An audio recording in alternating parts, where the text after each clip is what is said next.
I think stories actually are important for banking stocks, and I think people may overlook that sometimes because, like I said, they're very numbers focused. So you can get overly focused on on all of the numerical evaluations, but management is a big deal in banking stocks, and it's also a big deal in terms of where the bank is going. So where does it have room to grow? What businesses is it adding? What businesses does it have the capacity or the knowledge to be able to add?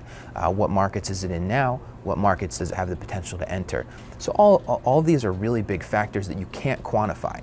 So when you think about the idea that everybody can look at a valuation ratio, everybody can look at a return on assets. So what's going to set apart a stock that you can find that's going to outperform the rest of the markets? It's a stock that isn't going to be necessarily as obvious on all those factors. So the stories do matter.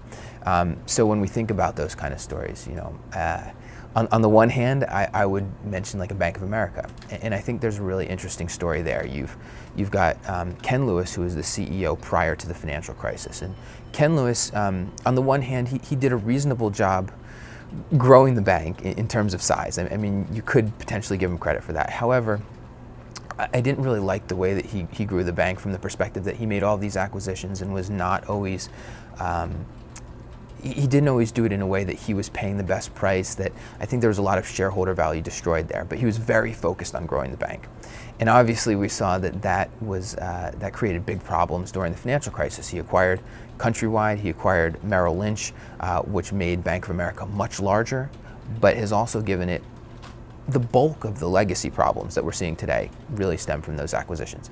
So now you've got this fellow, Brian Moynihan, in there, former lawyer. He's a much more conservative operator than Lewis.